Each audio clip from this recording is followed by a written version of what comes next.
Sir ఎట్లా చూస్తారు ఇవాళ లగచర్లకు సంబంధించి రాష్ట్ర వ్యాప్తంగా ప్రజలు చూస్తూ ఉన్నారు. ఒకవైపు బీఆర్ఎస్ పార్టీ చేపించిందని చెప్పి ముఖ్యమంత్రి మాట్లాడుతున్నారు. ఎట్లా చూడొచ్చు? ముఖ్యమంత్రికి ప్రతి పోరాటం కూడా రాజకీయమే కనిపిస్తూ ఉన్నది. ముఖ్యమంత్రికి ప్రతి ప్రశ్నించే గొంతుక వెనుక ఒక కుట్ర కనిపిస్తూ ఉన్నది. ముఖ్యమంత్రి తెలంగాణను అంత ఆర్తనాదాల మధ్య తెలంగాణ అంతా వల్లకాడైన తర్వాత అప్పుడు దాన్ని పరిపాలించాలని అనుకుంటున్నాడు. పూర్తిగా ఇది బీఆర్ఎస్ కాదండి, ఇది ప్రజాస్వామ్యాన్ని నమ్ముకున్న ప్రతి ఒక్కరు కూడా ఈ లగచర్ల సంఘటన మీద స్పందించాల్సిందే.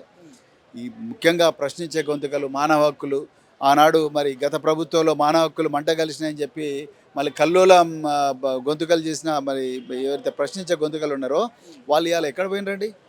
ఎందుకు మాట్లాడతలేరు? ఎక్కడ పోయినరు? వాళ్ళ పదవులు తెచ్చుకున్నారు, నోరు మూసుకొని కూర్చున్నారు. మరి ఇక్కడ పేదల గురించి ఎవరు మాట్లాడతారు?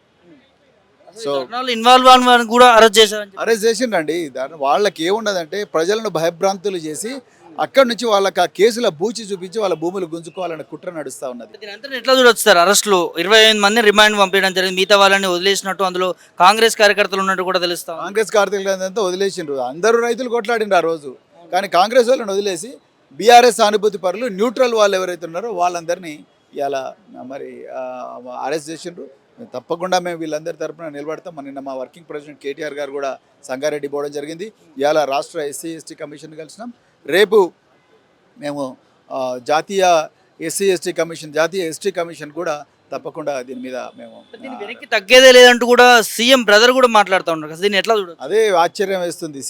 రాష్ట్రంలో శాంతి భద్రతలు పరిపాలన ఎంత దిగజారిపోయిందంటే ముఖ్యమంత్రి కాదు, రాజ్యాంగేతర శక్తి అయిన తిరుపతి రెడ్డి ఇవాళ రాజ్యాన్ని నడిపిస్తున్నాడంటే మీరు ఒకసారి అర్థం చేసుకోండి. వెనక్కి తగ్గుతలేదు సార్. రైతుల పరిస్థితిని ఎందుకు ప్రభుత్వం ఆలోచించట్లేదు? దగ్గర ఎవరు తెలంగాణ ప్రజలు కూడా దగ్గర. నువ్వు ఒక్క కుటుంబ పాలన చూసుకుంటే ఎవడు ఊకోడు ఇక్కడ.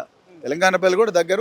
తెలంగాణ ప్రజలందరూ కూడా ఎట్లయితే పోరాటం చేసిండ్రో ఆనాడు సాధ్య తెలంగాణ రైతాంగ పోరాటం బరాబర్ ఈసారి కూడా రాజ్యాంగబద్ధంగా శాంతియుత పోరాటం వీళ్ళకి వ్యతిరేకంగా చేస్తూనే ఉంటారు. ఇది పరిస్థితి. ఏదైతే లగచర్లకు సంబంధించిన ఇష్యూ పైన ప్రవీణ్ కుమార్ గౌడ్ గారు స్పందించడం జరిగింది. దీనికి సంబంధించిన యావత్ తెలంగాణ కూడా చూస్తూ ఉంది. ఇలా కాంగ్రెస్ ప్రభుత్వం చేస్తూ ఉన్నటువంటి పరిస్థితి ఖచ్చితంగా దీనికి మూల్యం చెల్లించాల్సిందే. రైతులను ఆదుకోకపోతే ఖచ్చితంగా బీఆర్ఎస్ పార్టీ వాళ్ళకి అండగా ఉంటుంది, రైతుల పట్ల పోరాడుతూ ఉంటుందని చెప్పి కూడా ప్రవీణ్ కుమార్ చెప్తున్న పరిస్థితి చూస్తూ ఉంది.